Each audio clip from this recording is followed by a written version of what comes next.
Okay, perfect. All right, so welcome everyone for session 3 of the Summer Career Transitions Alumni Series.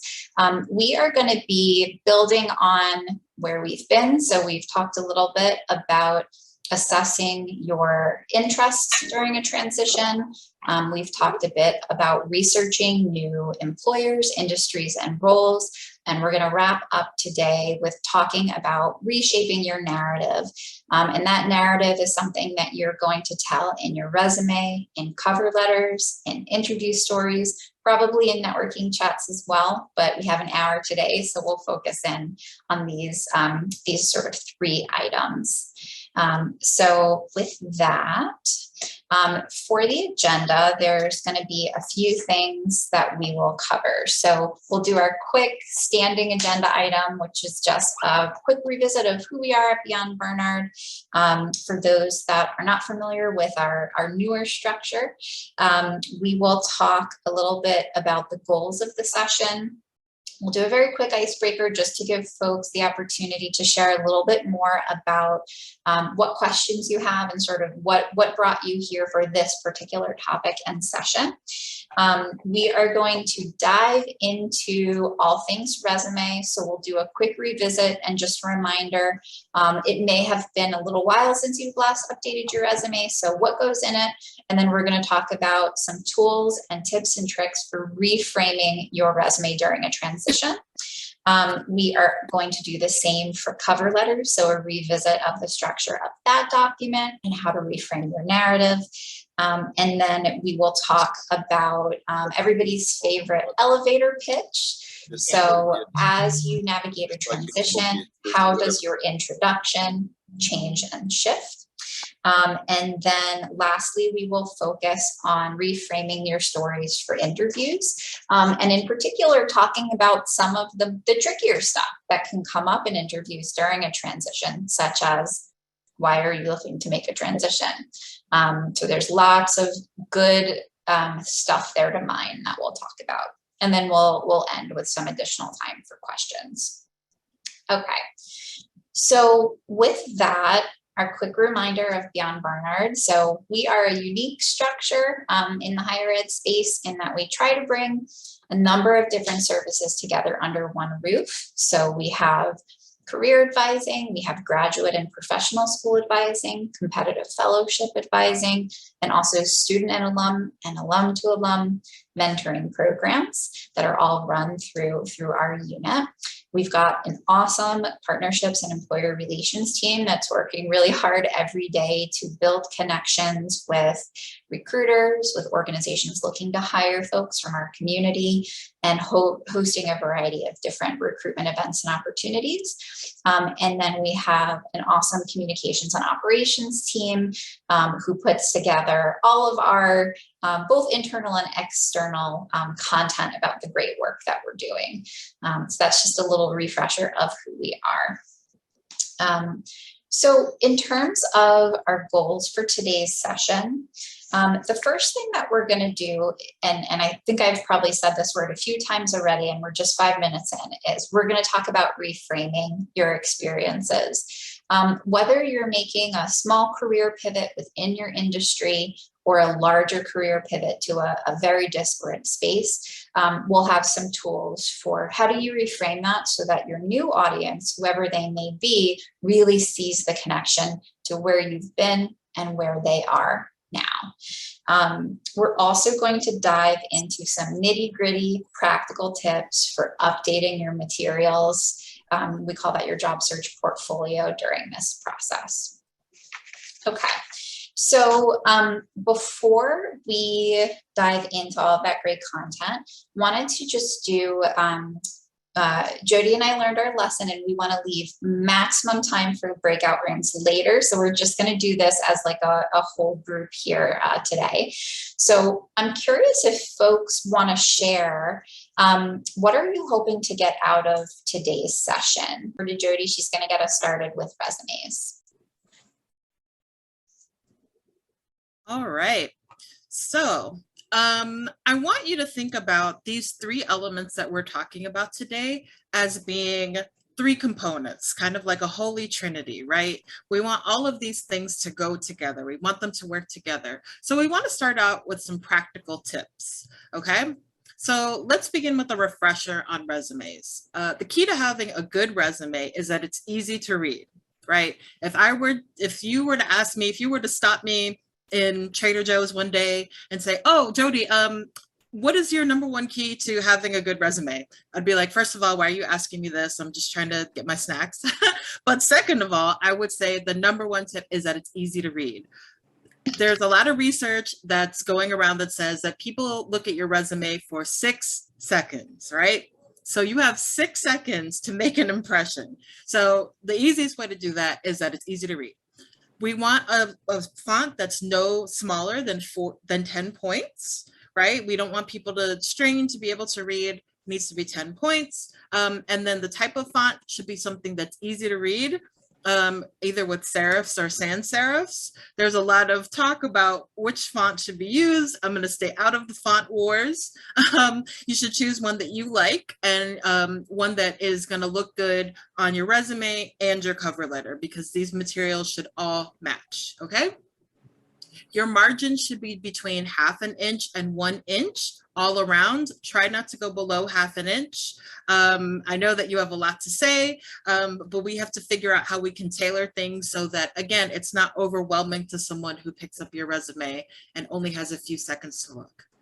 In terms of length, it depends on how much relevant experience that you have. If you're able to fill up 2/3 of a second page or even a third page, depending on your level of experience, then go for it. If there's only 1 or 2 lines that you can put on that second or third page, try to figure out how we can tailor the first page so that those lines can fit. We want no one left behind on the second or third page. You should be only including the most relevant information. Again, we're thinking about these 3 elements as going together. So let's say you want to talk more about something. Well, hopefully there's a chance that you can talk about it in the interview, or you can bring it up in the cover letter if it's not, if the resume isn't the right fit for it. So we want to make sure that you're able to share your experience, but keeping in mind that, the resume is only one part of the package. So let's go to your header. Your header should match, or your heading should match your heading on your cover letter. So that's going to include your name and your phone number and your email address, maybe your LinkedIn profile if you have one and you'd like to share it with folks. You don't have to include your address these days. We keep that off for a couple of reasons.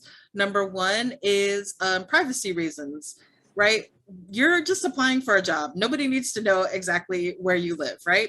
And then the second thing is that we know that some people unfortunately discriminate based on where you live. And that could be in terms of like what neighborhood you live in here, or if you are thinking about applying to a job that's in a different state or something like that, and you're willing to move, you want them to focus on that. You don't want them to focus on the fact that you live in Brooklyn and this job is in Ohio, and they're not going to let you get through the door because they think that you're not willing to move. So you can feel free to leave that off if you'd like. Finally, you want to make sure that your dates are aligned on the right-hand side of the page. And also, you should be listing experiences in reverse chronological order within sections. So if you have, 2 different experience sections or 2 different sections that include your experience, you're going to want to, within those 2 sections, list every experience in reverse chronological order. So something that you all might be familiar with, or maybe not, is the professional summary. This summary is meant to summarize, as the name lends you a clue to, your experience and skills, and entice someone to continue reading your resume. So you kind of want to just give them a little taste of what they're going to expect. Think of it like a preface. Like if you're reading a book, you might get a preface or an introduction or something like that.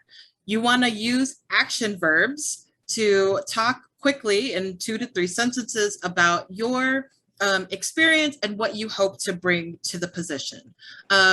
So we'll get into the nuts and bolts of that in the next slide. But like the rest of your materials, the summary should be updated for each job application to reflect the needs of each position. Remember, again, to use action verbs that are juicy, that are enticing, that are going to want someone want to continue to get to know you via your resume. So when putting together your professional summary, here's a little formula that you can use. You can liken this formula to going on a trip, right? So the first part of the summary is going to include where you're taking off from, or where you've been and what you've done, okay? So that's the first part. Think about when you're going on vacation, you know, where you've been, what you're doing now. That's going to be the first part of this professional summary formula. Next, you want to think about your suitcase. That's what you're bringing with you to wherever you're going, right? So this part of your summary is going to be where you're going to talk about your transferable skills, okay? Think about things like data analysis, oral and written communication, leadership. These are the kind of skills that you can take with you basically in any career. You're going to need these kind of skills in any career. So you're going to want to think about the skills that you have and the skills that are needed in the job that you're going to, and how you can share those skills that you have with the people at the new job that you're hoping to go to. Finally, we want to think about the destination. What do you want to do once you get to where you're going? How do you hope to apply the skills that you've learned and that you've transferred to the new job, right? So this is the landing part. We've gotten to Puerto Vallarta. What are we going to do next, right? For me, it's going to be the beach, right? For this job situation, you're going to think about how you have these leadership skills and how you want to take them to this position and how you're going to apply them. Moving on to section headers. So first is, educate. Ooh, do we have a question? Okay, no. All right, so first is education. You're going to want to include your major and any other degrees or certificates that you've earned. So again, in reverse chronological order. So your most recent degree or degree program or certificate, that should be first, right? You can choose to keep it at the top of the page if it's relevant, if the educational experience you have is relevant to the job that you're applying for, or you can move it if it's not as relevant. You can also move it if it's been a while and you don't want to call attention to that. Or if there are other sections of your resume that are going to be more relevant to the position that you're applying for, you can move that education down. You can leave your date off of your degree if you feel that you might be discriminated against, whether because it's been a while since you've graduated or it hasn't been a while since you've graduated. You can leave that off. That's completely up to you. We know that age discrimination, unfortunately, is real. So, it's okay to leave that off. The important point is that you got the degree, right? So let's move on to your experience section. This can be organized in different ways depending on the amount of experience that you have. You can split the categories that correspond to job responsibilities up, or you can say something like relevant experience and other experience.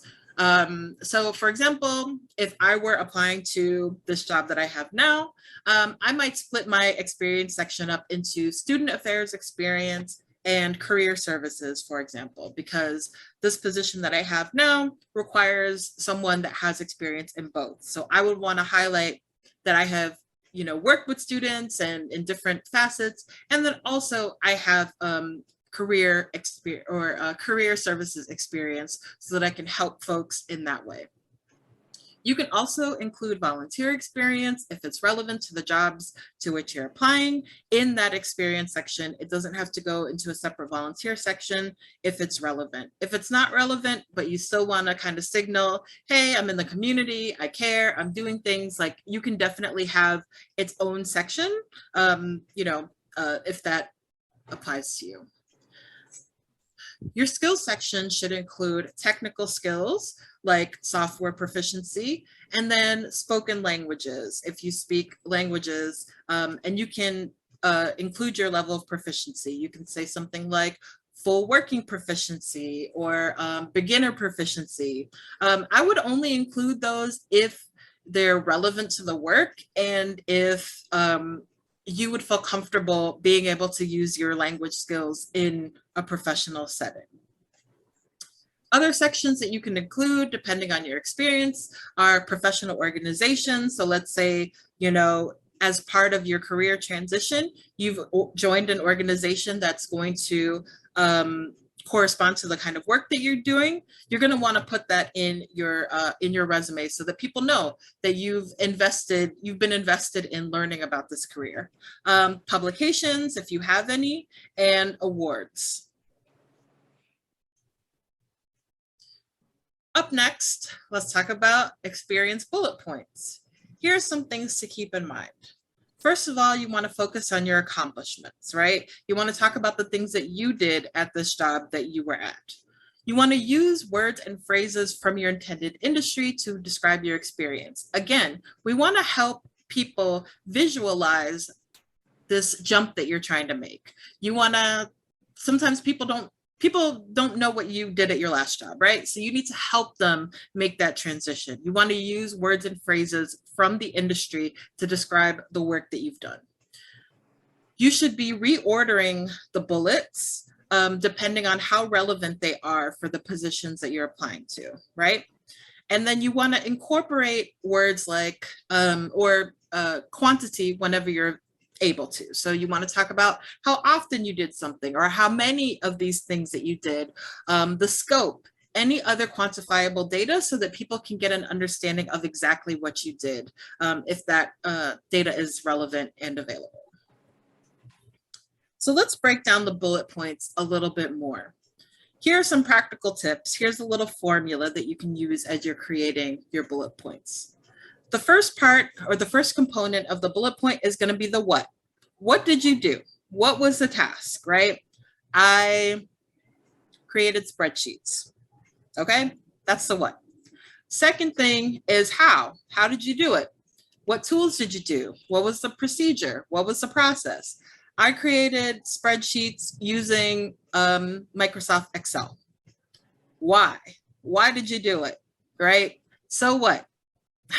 Were you creating spreadsheets for your budget? Were you creating spreadsheets to track responses for a survey? Why were you doing this? This will, again, help people visualize how you can transfer those skills that you had from one job into this new job. What was the result? What was the outcome? How was this data used once you got, or how was this, this thing that you did used once you did it? What impact did this have on the team that you did it, right? So below we have a couple of bullets, examples of bullets. One is a bad one and one is one that's a little bit better, right? So the bad one is created social media posts on healthcare access. This tells us not that much, right? We don't know what social media they use. We don't know, was this a one-time thing and you just put it on your resume? Like, did anyone care that you did this? We have no idea, right? A better bullet is created weekly social media posts. So we know what they did. We know quantifiably how often they did it, right? On LinkedIn, Instagram, and Facebook on healthcare access. So we know how they did it, right? And then to create dialogue amongst the digital community and advocate for policy change. Now we know the why.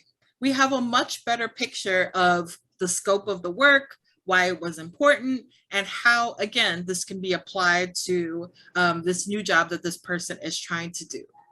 So this person, if we're thinking about quantity, they could have given us some other data. They could have talked about the number of posts. They could have talked about the reach of the post. They could have talked about engagement. These are a lot of different aspects that you can bring to a bullet to help people understand the work that you're doing. And the better that you can share these things, the better that they can try to translate what you've done and what you hope to do at this new job. So I'm going to kick it over to Laura now. Oh, no, just kidding. Okay, so here are some examples of some action verbs that you can use to help liven up your resume and help people understand exactly what you did. Of course, I don't expect you to write all of these down. We're going to send this out to you afterwards, but we have categorized them in some areas that are pretty universal, right? Every job wants you to be a leader. Every job wants you to communicate well. Every job wants to know that you're able to get results, that you're able to work in teams, etc. So here are some words that you can kind of incorporate into your resume word bank. Now, we're going to talk a little bit about cover letters. All right, thanks, Jody. So with cover letters, one of the main things that I want folks to take away from today is this is a supplemental document to your resume. So the reader is going to have this alongside your resume. And therefore, we want the cover letter to be something that adds something new color, new context, and sort of a very clearly communicated thesis statement. So one way that I sometimes see people go a little bit awry with cover letters is using the letter as an opportunity to walk the reader through your resume, which is fine, but they have your resume already. So how can you make better use of that space? So the first is that it's a narrative piece of persuasive writing. So you are going to have a key point that you want to get across, that you want this new audience to know about you, mainly that even if your resume might look a little bit different than some of their other candidates, you are a good fit because of X, Y, and Z transferable skills. You want to not just tell, but you want to also show the reader how you're a good fit specifically. So we're going to be doing some storytelling and really thinking about this document as that bridge between the job description and your resume. So you don't want to write the cover letter in a void that's just sort of like your professional narrative, but you want to write it in response to a specific job description. All right, so a couple of just quick revisit cover letter guidelines for folks that haven't written one in a while. First is that, and I think Jody mentioned this, is you want it to look like your resume, meaning you want to match the font.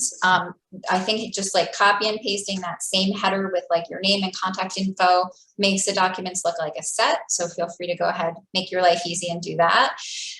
Now, because this is written in paragraph formats, we don't go quite as small with the margins as you can with resumes because it just starts to visually look like a very full, overwhelming block of text. So I would say 0.7 is the smallest you want to go here, whereas on the resume, it's that 0.5. And here, a little bit bigger on the font. So we're looking at 11 to 12 versus the 10 to 12 that you can do on the resume. Now, the destination address, so this is like the name of the company and the street address of the company. This is something you can include if there is room, but if you find yourself cutting like good critical stuff out of your paragraphs just to fit their address that they already know where they're located, to me, this is like the first thing that you can feel fine cutting. Again, this is like a little bit of a holdover from back in the day when everything was done in the mail. You want to include the full date. So you're actually, like you were writing a letter, you're going to write out, August 2nd, 2022. You'll have a formal salutation. If the name of the hiring manager is included in the job description, or if that's information that's easy to find and you're certain you got the right person, you can address it to that person. I would recommend, just so that we're not assuming anyone's pronouns, just to do dear first name, last name versus, Mr. or Miss. And if their name is not available, and if you would be making a guess, then I would say just dear hiring manager is totally fine. Then you're going to have 4 paragraphs. So you'll have an intro, you'll have 2 body paragraphs and a conclusion. We're going to dive into each. And then just a quick reminder to, when you submit it, whether you're sending it via email or uploading it to an application portal, just to save it as a PDF. So when they open it, they are seeing exactly what you are seeing on the other end. Okay. So I'm sorry, I want to jump in. There's a question from the chat. Oh, yeah. I have heard that going smaller than 1-inch margins creates issues with some of the scanning softwares. What have you heard? So I haven't heard that specifically, but I can see how that would be true. So what I would say is I would know your audience. So employers that tend to make more use of it's called like ATS, which is applicant tracking systems, tend to be larger entities. So if you're applying to Nike, if you're applying to JP Morgan Chase, I would say hands down, they're probably using scanning software, and I would then play it safe and just do the 1-inch margins. If you're applying to a small nonprofit with 50 staff members, they're probably not using ATS. So just a little bit of nuance there. Where in doubt, go the safe route and just use those 1-inch margins. Okay, so let's dive into the introduction. So this is where we begin. So there are 4 pieces of information that you want to get across in your introduction. So the first is, why are you writing? So you are writing to apply to this position with this company, which is currently posted here. Often companies like to track where their applicants are coming in from, where they're seeing positions advertised. So if it was on their website, if it was on LinkedIn, if it was on, Barnard's Handshake, whatever it may be, I would include that. Educational background, similar to resume and like thinking about where you place education. You can include this in your intro if it was recent or if what you studied was particularly relevant. If not, you can leave that out of the introduction because they will see it on your resume. Now, this is a part that I feel like I often will see people miss in cover letter introductions, but can really make a difference, which is answering the question, why this specific employer? Now there's a 1.0 way to answer this question in a cover letter and a 2.0 way. So 1.0 way would be to look at their mission statement and to say that you're excited about it or aligns with your values, which is great. And I would so much rather see that than nothing. But I want to think about like, how can we dive deeper? How can we kind of do a little bit more research to prove to them your thoughtfulness and intentionality in applying to them specifically? So what are some ideas just on like kind of like slightly deeper, more detailed info? Like where can you look to find information like that about a company or an organization? Here's some thoughts.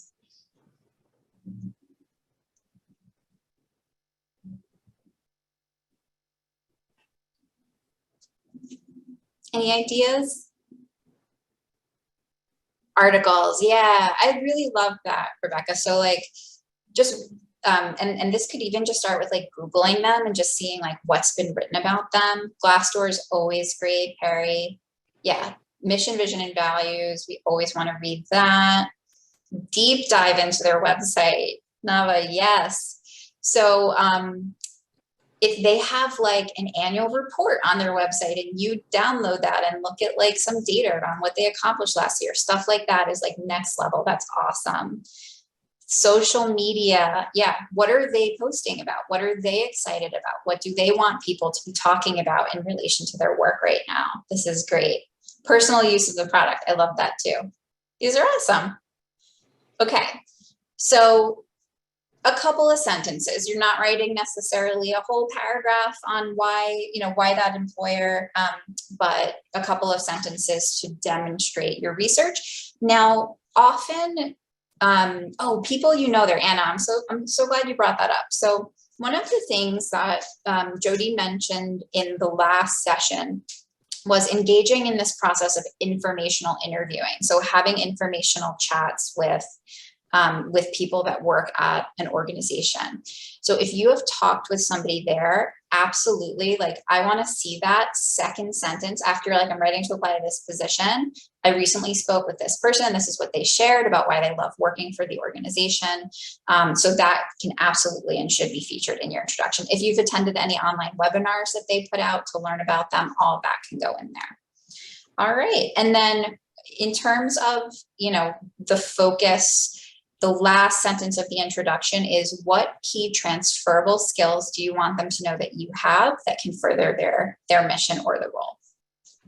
All right, so with transferable skills, you can pull these from a lot of places. It doesn't just have to be past jobs or internships that you've had. So jobs, internships, academics, if timely enough and relevant. If you've done any like skills building classes or things like that, you can pull from there. Independent projects, entrepreneurship, community action, anything you've been working on your own, volunteering, leadership. So this can really those skills can come from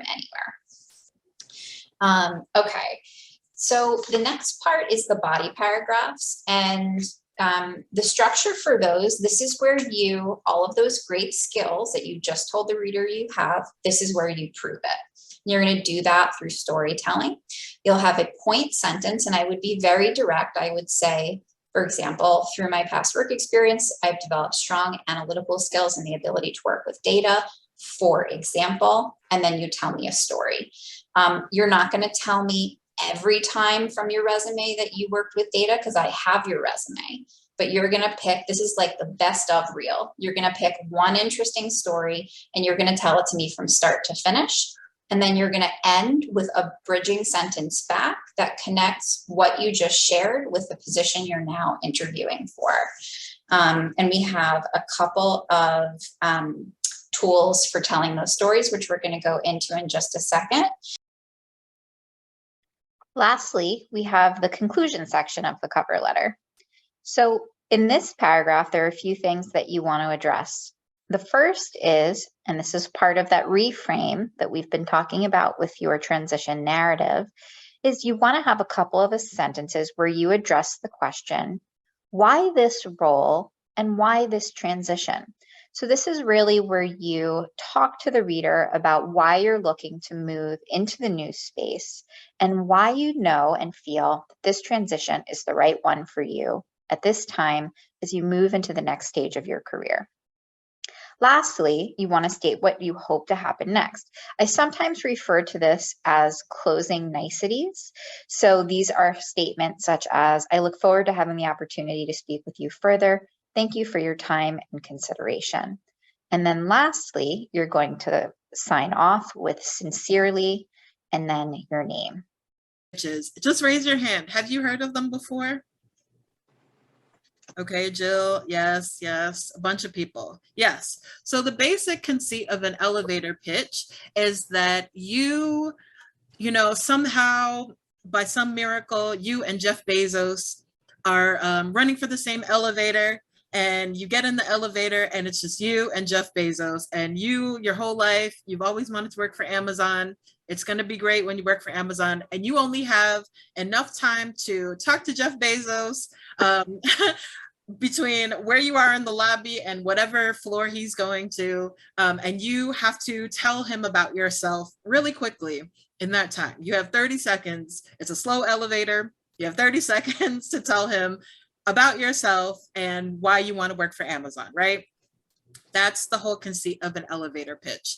So it can be a little bit intimidating because you're like, oh my God, I only have 30 seconds. Like, what do I say? But it's actually, if you practice, you can get in everything that you want to say in that time. It doesn't have to be 30 seconds. It's basically a short amount of time. So we're going to talk about how you can perfect your elevator pitch.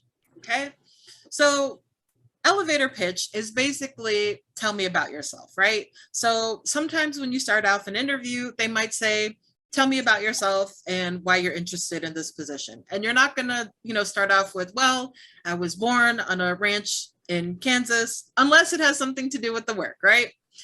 You are going to be walking the person through your resume, basically. You're going to be hitting them with the highlights of your resume. and basically why you want to work at this place or why you want to make your transition or whatever it is, right?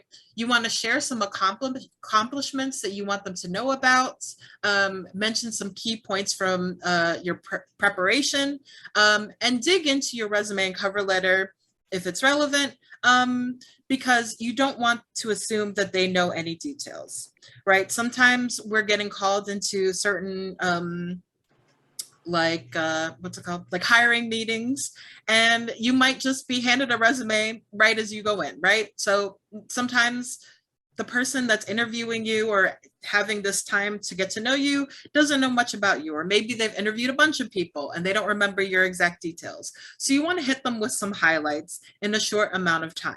You want to balance details with being too vague. So again, the key is to practice.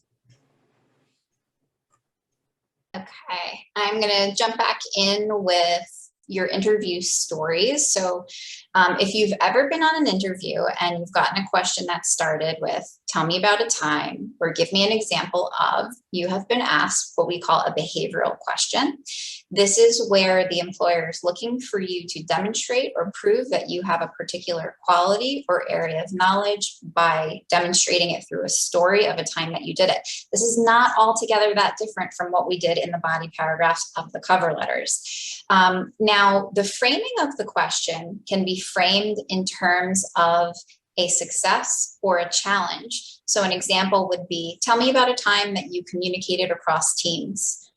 In terms of a challenge, that same question, looking at the same skill, could be asked, tell me about a time you experienced a miscommunication. So you want to be ready with a version of stories to address both lenses.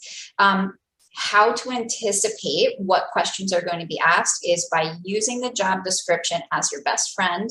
Go right down to that qualification section and look at the soft skills, look at the hard skills that they're asking for, and start to think about, if I'm asked a question to demonstrate that skill, both in terms of an opportunity, something that went well, or a challenge, what story would I tell? The more of those stories you have waiting, prepared, and in your pocket during the interview, the less moments you're going to be put on the spot, which may also happen as well. And that brings us to what you do when you haven't done the thing that they're asking about. So if you're asked a question about something you've not yet experienced, I would say try to think of the closest, most adjacent example and tell that story. If you don't have one, you can project yourself into the scenario and talk about what you would do if you were faced with that scenario. So this now sort of turns the question from a behavioral question into a scenario question, which is also effective. What to do if you just freeze and you get totally stuck, which can happen on interviews as well. Remember, and you can sort of politely say, that's such a good question. I'm going to have to keep thinking about it. But I will follow up with more in my post-interview note. And then in your thank you letter that you're sending them after the interview, answer that question. And that shows your ability, if you don't know something, if something is new, that you're proving yourself as a candidate who can go home, who can research, who can find information, and who will follow up. So just a couple of little tricks there. Want to go through some quick organizational schemes for telling clear stories, both in terms of challenge and opportunity. So in terms of a challenge, we have the acronym SOAR, which stands for situation, obstacle, action, and resolution. So what is the context? What obstacle were you faced with? What did you do to address it? And where did it end up? Same acronym framed in terms of a time everything went swimmingly is called SARA, which is situation, action, result, and then application. Application is, how does the story you just told apply to the position that you are interviewing for now? Very similar to that bridging statement that we did in cover letters. Okay, and then lastly, wanted to go into the tough question on interviews of, why are you looking to leave your previous role, company, or field? This is it can be a really tricky one when you're making a career transition. So a couple of quick thoughts, and then want to remind folks that you can always schedule advising sessions with us at Beyond Barnard to talk through your specific narrative. But the first is to use reflection as a compass. And what I mean by that is having been in positions, in industries and organizations that were not a fit or that are not a fit anymore gives us knowledge and almost self-data with which to make good decisions going forward.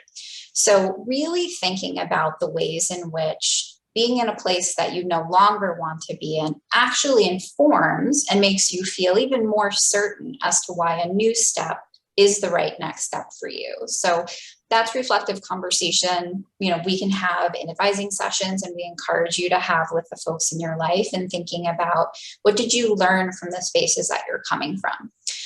We also want to think about reframing challenges as opportunities. So maybe a quick show of hands. Has anyone ever been on a job interview and they're coming from an organization that is just completely a hot mess? It's toxic, wasn't good.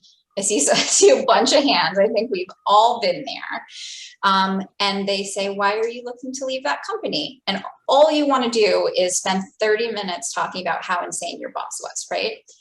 Probably not going to do that on an interview, but what we do want to do is reframe those stories in terms of opportunities. So an example might be, the organization that I'm currently at is a newer organization, and their leadership structures are still coming together.